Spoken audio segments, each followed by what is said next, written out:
ಎಲ್ರಿಗೂ ನಮಸ್ಕಾರ ರೀ. ಅಪ್ಪಾಜಿ ಅಡುಗೆ ಮನೆ ಯೂಟ್ಯೂಬ್ ಚಾನಲ್ಗೆ ಮತ್ತೊಮ್ಮೆ ಎಲ್ಲರಿಗೂ ಸ್ವಾಗತ ರೀ. ಇವತ್ತಿನ ವಿಡಿಯೋದೊಳಗೆ ನಮ್ಮ ಉತ್ತರ ಕರ್ನಾಟಕ ಸ್ಪೆಷಲ್ ಹುಳುಪಲ್ಲೆ ರೆಸಿಪಿ ಶೇರ್ ಮಾಡ್ಕೊಳತ್ತೇನೆ ರೀ. ಹುಳುಪಲ್ಲೆ ಅಂತಂದ್ರೆ ಭಾಳ ಜನರಿಗೆ ಅರ್ಥ ಆಗಂಗಿಲ್ಲ. ಸಾಂಬಾರ್ ರೆಸಿಪಿ, ಸಾರು ರೆಸಿಪಿ ನಿಮ್ಗೆ ಅರ್ಥ ಆಗಂಗೆ ಹೇಳ್ಬಿಡ್ತೀನಿ ರೀ. ಸಾರು ಅಥವಾ ಸಾಂಬಾರ್ ರೆಸಿಪಿ ಅಂತಲೇ ಹೇಳ್ಬೋದು ರೀ. ಹಾಗಾದ್ರೆ ಇದನ್ನು ಮಾಡೋದು ಹೆಂಗೆ, ಇದಕ್ಕೆ ಏನೇನೆಲ್ಲ ಪದಾರ್ಥಗಳು ಬೇಕು ಒಂದ್ಸರಿ ನೋಡ್ಕೊಂಬಿಡ್ರಿ. ನಾನಿಲ್ಲಿ ಒಂದು ಬೌಲಷ್ಟು ತೊಗರಿ ಬೇಳೆ ತೊಗೊಂಡಿನಿ ರೀ. ತೊಗರಿ ಬೇಳೆ ಬದಲಿ ಹೆಸರು ಕಾಳು ಕೂಡ ಯೂಸ್ ಮಾಡ್ಬೋದು ರೀ. ಇಲ್ಲಿ ನಾನು ಒಂದು 3 ಮೆಣಸಿನ್ಕಾಯಿ ತೊಗೊಂಡಿನಿ. ಹಂಗೆ ಒಂದು ಬೌಲ್ ಒಳಗೆ ತರಕಾರಿನೂ ಕೂಡ ಹಾಕಿಟ್ಕೊಂಡ್ರಿ. ಕ್ಯಾರೆಟು, ಬೀನ್ಸು ಮತ್ತು ಆಲೂಗಡ್ಡೆ, ಒಂದೆರಡು ಆಲೂಗಡ್ಡೆ, ಒಂದು 4 ಬೀನ್ಸ್ ಮತ್ತು ಒಂದು ಮೀಡಿಯಮ್ ಸೈಜ್ದು ಕ್ಯಾರೆಟನ್ನು ಕೂಡ ಹೆಚ್ಚಿ ಇಟ್ಕೊಂಡೇನಿ.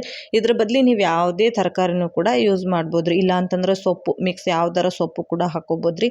ಅಥವಾ ನುಗ್ಗಿಕಾಯಿ, ನಿಮ್ಗೆ ಯಾವ ತರಕಾರಿ ಇಷ್ಟ ಆಕತಿ ಆ ಥರದ್ದು. ಯಾವುದು ತರಕಾರಿ ಇಲ್ಲ ಅಂತಂದ್ರೆ ಬರೀ ಬ್ಯಾಳಿನೂ ಹಾಕಿ ನೀವು ಮಾಡ್ಕೋಬೋದು ರೀ. ನಾನಿಲ್ಲಿ ಒಂದು ಮೀಡಿಯಮ್ ಸೈಜ್ದು 4 ಟೊಮೊಟೊ ಹಣ್ಣನ್ನ ಹಿಂಗೆ ಒಂದ್ರೊಳಗೆ 2 ಭಾಗ ಮಾಡಿ ಇಟ್ಕೊಂಡೇನಿ ರೀ. ಹಂಗೆ ಒಂದು 2 ಮೀಡಿಯಮ್ ಸೈಜ್ದು ಈರುಳ್ಳಿ, ಉಪ್ಪು, 1 ಚಮಚದಷ್ಟು ಜೋಳದ ಹಿಟ್ಟು ತೊಗೊಂಡೇನ್ರಿ. ರೊಟ್ಟಿ ಸುಡ್ತಾವಲ್ಲ ಅದ ಹಿಟ್ಟು 1 ಚಮಚದಷ್ಟು ಸಾಕಾಕತಿ. ಇನ್ನು ಒಗ್ಗರಣೆಗೆ ಒಣಮೆಣ್ಸಿನ್ಕಾಯಿ, ಬೆಳ್ಳುಳ್ಳಿ, ಸಾಸಿವೆ, ಕರಿಬೇವು ತೊಗೊಂಡೇನ್ರಿ. ಹಂಗೆ ಕೊತ್ತಂಬರಿ ಸೊಪ್ಪು, ಒಂದು ಅರ್ಧ ಚಮಚದಷ್ಟು ಜೀರಿಗೆ, ಇನ್ನೊಂದು ಸ್ವಲ್ಪ ಕರಿಬೇವು ತೊಗೊಂಡೇನ್ರಿ. ಅರಿಶಿನ ಪುಡಿ, ಖಾರದ ಪುಡಿ ಮತ್ತು ಸಾಂಬಾರು ಪುಡಿ ಎರಡೂ ಮಿಕ್ಸ್ ಇರೋದು ಸ್ಪೈಸಿ ಸಾಂಬಾರು ಪುಡಿ ಅಂತಲೇ ಹೇಳ್ಬೋದ್ರಿ. ಅದು ಹಂಗೆ ಸ್ವಲ್ಪ ಎಣ್ಣೆ ತೊಗೊಂಡೇನ್ರಿ. ಇಷ್ಟ ಐಟಮ್ಸ್ ಜಾಸ್ತಿ ಏನು ಇರಂಗಿಲ್ಲ, ಭಾಳ ಸಿಂಪಲ್ ಅಂದ್ರೆ ಸಿಂಪಲ್ ಇರ್ತೈತಿ. ನಾ ಈಗ ತೊಗರಿಬೇಳೆ ಏನು ತೊಗೊಂಡಿದ್ನಿ ಅದನ್ನು ಒಂದು ಕುಕ್ಕರ್ಗೆ ಹಾಕ್ಕೊಂಡು ನೀಟಾಗಿ 1-2 ಟೈಮ್ ವಾಶ್ ಮಾಡಿಬಿಡಣ್ರಿ. ಹಳ್ಳಿ ಸೈಡೆಲ್ಲ ಹೆಂಗೆ ಅಂತಂದ್ರೆ ಊರು ಮನೆ ಬ್ಯಾಳೆ ಇರ್ತವೆ, ಅಂದ್ರೆ ಮನ್ಯಾಗ ಬೆಳೆದಿರೋಂಥ ಬ್ಯಾಳೆ ಇರ್ತವೆ. ಆವಾದತ್ತಂದ್ರೆ ನೀವು ಒಂದು ಅರ್ಧ ಗಂಟೆ ನೆನೆ ಇಟ್ಬಿಡ್ಬೇಕು. ನಾವೆಲ್ಲ ಹಂಗೆ ಮಾಡ್ತೇವೆ ಊರ ಕಡೆ ಒಳಗೆ. ನಾವಿವಾಗ ಸಿಟಿ ಸೇರ್ಕೊಂಡಿರೋದ್ರಿಂದ ನಮಗೆ ಇದೇ ತೊಗರಿ ಬ್ಯಾಳಿನ ಅಡ್ಜಸ್ಟ್ ಆಗ್ಬಿಟ್ಟೈತಿ. ಇದೇನು ನಾವು ನೆನೆಸೋ ಅವಶ್ಯಕತೆ ಇರೋಂಗಿಲ್ಲ.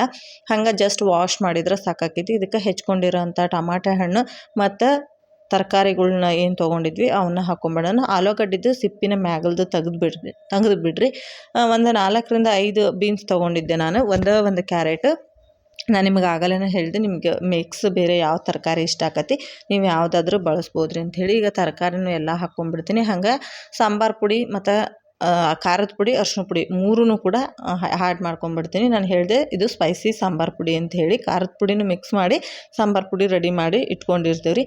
ಹಂಗೆ ಒಂದು ಈರುಳ್ಳಿನ ಅರ್ಧ ಹಾಕ್ಕೊಂಬಿಡೋಣ, ಅರ್ಧ ಬಿಡೋಣ. ನಾನು 2 ಮೀಡಿಯಮ್ ಸೈಜ್ ಈರುಳ್ಳಿ ತೊಗೊಂಡಿದ್ದೆ, ಅದ್ರಾಗ ಒಂದು ಅರ್ಧ ಹಾಕ್ಕೊಂಡಿನಿ. ಹಂಗೆ ಒಂದು ಅರ್ಧ ಚಮಚದಷ್ಟು ಜೀರಿಗೆ ತೊಗೊಂಡಿದ್ದೆ, ಇದನ್ನು ಕೂಡ ಹಾಕ್ಕೊಂಬಿಡೋಣ. ಹಂಗೆ ಕರಿಬೇವು ಕೂಡ ಇದಕ್ಕೆ ಹಾಕ್ಕೊಂಬಿಡೋಣ್ರಿ. ಇಷ್ಟನ್ನು ಹಾಕ್ಕೊಂಡು ಇದಕ್ಕೆ ಒಂದು ಸ್ವಲ್ಪ ಎಣ್ಣೆ ಮತ್ತು ಒಂದು ಚಿಟಿಕೆ ಉಪ್ಪು ಆ್ಯಡ್ ಮಾಡಿದ್ದೆ, ಅದು ಸ್ಕಿಟ್ ಆಗಿಬಿಟ್ಟತ್ರಿ. ಬ್ಯಾಳಿ ಬೇಗ ಬೇಯ್ಬೇಕಂತಂದ್ರೆ ಸ್ವಲ್ಪ ಎಣ್ಣೆ ಮತ್ತು ಒಂದು ಸ್ವಲ್ಪ ಉಪ್ಪು ಹಾಕಿದ್ರೆ ಬೇಗ ಬೇಯ್ತೈತಿ. ನಮಗೆ ಎಷ್ಟು ನೀರು ಬೇಕು ನೋಡ್ಕೊಂಡು ಹಾಕ್ಕೊಂಡು ಚೆನ್ನಾಗಿ ಮಿಕ್ಸ್ ಮಾಡ್ಕೊಂಡು ಇದ್ರದ್ದು ಲಿಡ್ ಕ್ಲೋಸ್ ಮಾಡಿ ಜಸ್ಟ್ ಇದನ್ನು 2 ವಿಸಿಲ್ ಕೂಗಿಸ್ಕೊಂಡ್ರೆ ಸಾಕ್ರಿ. ಭಾಳ ಮೆತ್ತಗಾಗಂಗೆ ಬೇಯಿಸಕ್ಕೆ ಹೋಗ್ಬೇಡ್ರಿ. ಈಗ ಬೆಂದಿರೋದನ್ನೆಲ್ಲ ನಾನು ಟೊಮಾಟೊ ಹಣ್ಣು ಎತ್ತಿ ಇಟ್ಕೊಂಡೀನಿ. ಈ ಥರ ಇತ್ತಂದ್ರೆ ಬಿಸಿ ಇರ್ಬೇಕಾದ್ರೆ ನೀವು ಆರಾಮಾಗಿ ಸಿಪ್ಪಿ ತೆಗಿಬೋದು. ತಣ್ಣಗಾದ್ಮೇಲೆ ಈಸಿಯಾಗಿ ಕೈಯಾಗನ ಸಿಪ್ಪಿ ತೆಗಿಬೋದು. ನಾನಿಲ್ಲಿ ಟೊಮಾಟೊ ಹಣ್ಣು ಮತ್ತು ಹಸಿಮೆಣ್ಸಿನ್ಕಾಯಿ ಏನು ಹಾಕಿದ್ದೆ 3 ಅದಿಷ್ಟನ್ನು ತಕ್ಕೊಂತೀನಿ.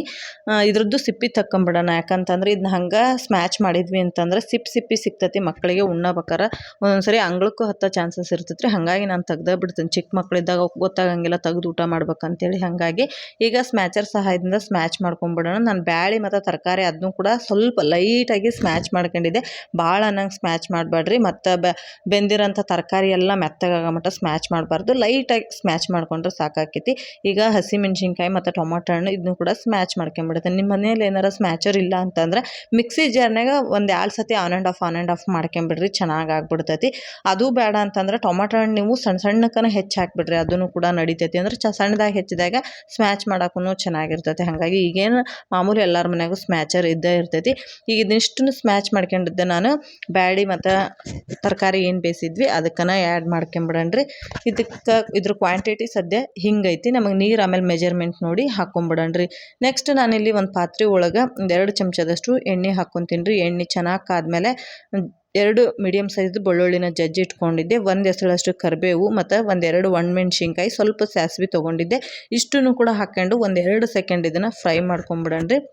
ಬೆಳ್ಳುಳ್ಳಿದು ಸ್ವಲ್ಪ ಘಮ ಬರಬೇಕು, ಅಲ್ಲಿ ತನಕ ಫ್ರೈ ಮಾಡ್ಕೊಂಡ್ರೆ ಸಾಕಾಗತ್ತೆ. ಆಮೇಲೆ ಈರುಳ್ಳಿ ಏನು ಉಳಿಸ್ಕೊಂಡಿದ್ವಿ ನೋಡ್ರಿ ಅದನ್ನು ಕೂಡ ಹಾಕ್ಕೊಂಡು ಇದು ಕೂಡ ಲೈಟಾಗಿ ಸ್ವಲ್ಪ ಕಲರ್ ಚೇಂಜ್ ಆಗೋ ತನಕ ಫ್ರೈ ಮಾಡ್ಕೊಂಬಿಡೋಣ. ಜಾಸ್ತಿ ಏನು ಬೇಕಾಗಂಗಿಲ್ಲ, ಸಾಂಬಾರು ಜೊತೆ ಬೇಕಂತತಿ. ಹಾಗಾಗಿ ಇದನ್ನು ಲೈಟಾಗಿ ಫ್ರೈ ಮಾಡ್ಕೊಂಡು ಈಗ ಇದಕ್ಕೆ ಬೇಯಿಸಿರೋ ಅಂಥ ತರಕಾರಿ ಮತ್ತು ಬ್ಯಾಳಿನೂ ಆ್ಯಡ್ ಮಾಡ್ಕೊಂಬಿಡೋಣ್ರಿ. ಆ್ಯಡ್ ಮಾಡ್ಕೊಂಡು ನಮಗೆ ನೀರಿನ ಕ್ವಾಂಟಿಟಿ ಎಷ್ಟು ಬೇಕಾಕತಿ ನೋಡ್ಕೊಂಡು ನೀರು ಹಾಕ್ಕೊಂಬಿಡೋಣ. ನಾನಿಲ್ಲಿ ಒಂದು ಸ್ವಲ್ಪ ನೀರನ್ನು ಆ್ಯಡ್ ಮಾಡ್ಕೊಂಡು ಒಂದು ಸರಿ ತಿಕ್ನೆಸ್ ನೋಡ್ಕೊಂಬಿಡ್ತೀನಿ ಸಾಂಬಾರ್ದು. ಬಟ್ ಇದು ಜಾಸ್ತಿ ಸಾಂಬಾರು ತಿಕ್ಕಾಗಿನ ಐತಿ, ಹಾಗಾಗಿ ಇದಕ್ಕೆ ನಾನು ಇನ್ನೂ ಒಂದು ಸ್ವಲ್ಪ ನೀರನ್ನ ಆ್ಯಡ್ ಮಾಡ್ಕೊತೀನಿ. ಈ ಹುಳ್ಪಲ್ಲದು ಸ್ಪೆಷಾಲಿಟಿ ಏನು ಅಂತಂದ್ರೆ ನೀವು ರೊಟ್ಟಿ ಜೋಡಿ ತಿನ್ಬೋದು, ಚಪಾತಿ ಜೋಡಿ ತಿನ್ಬೋದು, ಖಡಕ್ ರೊಟ್ಟಿ ಜೋಡಿನೂ ತಿನ್ಬೋದು, ಹಂಗೆ ನೀವು ರೈಸ್ ಜೋಡಿನೂ ಊಟ ಮಾಡ್ಬೋದು. ಎಲ್ಲದಕ್ಕೂ ಭಾಳ ಸಖತ್ ಟೇಸ್ಟಿಯಾಗಿನ ಬರ್ತೈತಿ ಅಂತಲೇ ಹೇಳ್ಬೋದು. ನಾನೀಗ ತಿಕ್ನೆಸ್ ನೋಡಿ ನೀರು ಹಾಕ್ಕೊಂಡು ರುಚಿಗೆ ತಕ್ಕಷ್ಟು ಉಪ್ಪು ಹಾಕ್ಕೊಂಡು ಒಂದು ಕುದಿ ಬರಾಕ ಬಿಟ್ಟಿನಿ. ಆ ಕುದಿ ಬಂದ ತಕ್ಷಣ ನಾವು ಜೋಳದ ಹಿಟ್ಟು ಏನು ತೊಗೊಂಡಿದ್ವಿ ಅದಕ್ಕೆ ಸ್ವಲ್ಪ ನೀರು ಹಾಕಿ ಒಂದು ಸ್ವಲ್ಪ ಗಂಟಿಲ್ದಾರಂಗೆ ಮಿಕ್ಸ್ ಮಾಡಿ ಇದಕ್ಕೆ ಹಾಕಿ ಮಿಕ್ಸ್ ಮಾಡ್ಕೊಂಡು ಇದು ಚೆನ್ನಾಗಿ ಕುದಿ ಬರಾಕ ಬಿಟ್ಬಿಡ್ಬೇಕು. ಮಿನಿಮಮ್ ಅಂತಂದ್ರೆ ಒಂದು 2 ರಿಂದ 3 ನಿಮಿಷದ ಸಾಂಬಾರು ಆಲ್ರೆಡಿ ಕುದಿ ಬಿಟ್ಟೈತಿ, ಬೇಗನ ಕುದಿ ಬರ್ತೈತಿ. ಲಿಡ್ ಕ್ಲೋಸ್ ಮಾಡಿ ಇದನ್ನು ಮತ್ತೆ ಇನ್ನೊಂದು ಸರಿ ಕುದಿ ಬರೋಕನ ಬಿಟ್ಬಿಡೋಣ. ಈಗ ನೋಡ್ರಿ ಲಿಡ್ ಓಪನ್ ಮಾಡಿ ಸಾಂಬಾರು ಒಳಗೆ ಗಮ್ ಅಂತ ಹೇಳಿ ಪರಿಮಳ ಬರಾಕತ್ತೈತಿ. ಈಗ ಇದನ್ನು ಚೆನ್ನಾಗಿ ಒಂದು ಸಾರಿ ಮಿಕ್ಸ್ ಮಾಡಿಕೊಂಡು ಉಪ್ಪು ಏನಾರ ಬೇಕಾ ನೋಡ್ಕೊಂಬಿಡ್ರಿ. ಉಪ್ಪು ಬೇಕಂತಂದ್ರೆ ಅದನ್ನು ಕೂಡ ಆ್ಯಡ್ ಮಾಡ್ಕೊಳ್ರಿ. ಈಗ ನಾನು ಹಾಕಿರೋ ಉಪ್ಪು ಕರೆಕ್ಟ್ ಇತ್ತು ಅಂಥೇಳಿ ಇಲ್ಲಿಗೆ ಬಿಡಾತೀನಿ. ಮ್ಯಾಲೆ ಸ್ವಲ್ಪ ಕೊತ್ತಂಬರಿ ಸೊಪ್ಪು ಉದುರಿಸಿದ್ರೆ ಉತ್ತರ ಕರ್ನಾಟಕ ಸ್ಪೆಷಲ್ ಹುಳುಪಲ್ಲೆ ರೆಡಿ ಆತ್ರಿ. ನೀವು ಕೂಡ ಒಂದು ಸಾರಿ ಟ್ರೈ ಮಾಡಿರಿ, ಹೆಂಗೆ ಬಂದಿತ್ತು ಅಂಥೇಳಿ ಕಾಮೆಂಟ್ ಬಾಕ್ಸ್ನಾಗ ತಿಳಿಸ್ರಿ. ನಾನಿವತ್ತು ಉತ್ತರ ಕರ್ನಾಟಕ ಸ್ಪೆಷಲ್ ಹುಳುಪಲ್ಲೆನ ಉತ್ತರ ಕರ್ನಾಟಕ ಸ್ಪೆಷಲ್ ಖಡಕ್ ರೊಟ್ಟಿ ಜೋಡಿನ ಸರ್ವ್ ಮಾಡ್ಕೊಳತ್ತನ್ರಿ. ರೊಟ್ಟಿನ ಚೆನ್ನಾಗಿ ಮುರ್ಕೊಂಡು ಅದಕ್ಕೆ ಮೇಲೆ ಸಾಂಬಾರು ಹಾಕ್ಕೊಂಡು ಸೈಡಿಗೆ ಒಂಚೂರು ಉಳ್ಳಾಗಡ್ಡಿನಾರ ಇಲ್ಲ ಅಂತಂದ್ರೆ ಕ್ಯಾರೆಟರ ಸೌತೆಕಾಯರ ಇಲ್ಲ ಸೊಪ್ಪು ಸಿಗ್ತತಿ ನಮಗೆ ಅಲ್ಲಿ ಸೊಪ್ಪು, ಆ ಸೊಪ್ಪರ ಹಾಕ್ಕೊಂಡು ಬ್ಯಾಟಿಂಗ್ ಮಾಡಾಕತ್ವಿ ಅಂದ್ರೆ 2 ರೊಟ್ಟೆಲ್ಲ 4 ರೊಟ್ಟಿ ತಿಂದಿರೋದು ಏನದು ನಮಗೆ ಅರ್ವ ಇರೋಂಗಿಲ್ಲ, ಅಷ್ಟು ಚೆನ್ನಾಗಿ ಟೇಸ್ಟಿಯಾಗಿರ್ತೈತಿ. ಅನ್ನದ ಜೋಡಿ ಬೇಕಂದ್ರೆ ಅನ್ನದ ಜೋಡಿನೂ ಕೂಡ ನೀವು ಊಟ ಮಾಡ್ಬೋದು ರೀ, ಮಸ್ತ್ ಇರ್ತೈತಿ. ಹಂಗೆ ನಿಮಗೆ ಈ ರೆಸಿಪಿ ಇಷ್ಟ ಆಗೈತಿ ಅಂತ ಹೇಳಿ ಅಂದ್ಕೊಂಡೀನಿ. ಈ ರೆಸಿಪಿ ನಿಮ್ಗೆ ಇಷ್ಟ ಆಗಿದ್ರೆ ದಯವಿಟ್ಟು ಒಂದು ಲೈಕ್ ಮಾಡೋದನ್ನು ಮರಿಬೇಡ್ರಿ. ಹಂಗೆ ಯಾರೆಲ್ಲ ನನ್ನ ಚಾನಲ್ನ ಇನ್ನೂ ಸಬ್ಸ್ಕ್ರೈಬ್ ಮಾಡ್ಲಂಗೆ ವಾಚ್ ಮಾಡತ್ತೀರಿ, ಸಬ್ಸ್ಕ್ರೈಬ್ ಮಾಡಿಕೊಂಡು ವಾಚ್ ಮಾಡಿರಿ. ನಮ್ಮ ಉತ್ತರ ಕರ್ನಾಟಕ ರೆಸಿಪಿ ಇನ್ನೂ ನಿಮ್ಮ ಜೋಡಿ ಶೇರ್ ಮಾಡ್ಕೊಳ್ಬೇಕಂತ ಆಸೆ ಐತಿ. ಸಿಗೋಣ್ರಿ ಇಂಥದ ಇನ್ನೊಂದು ರೆಸಿಪಿ ಜೋಡಿ. ವಿಡಿಯೋ ನೋಡಿದ್ದಕ್ಕೆ ಎಲ್ಲರಿಗೂ ಧನ್ಯವಾದಗಳು ರೀ. ಸಿಗೋಣ್ರಿ ಮತ್ತೆ.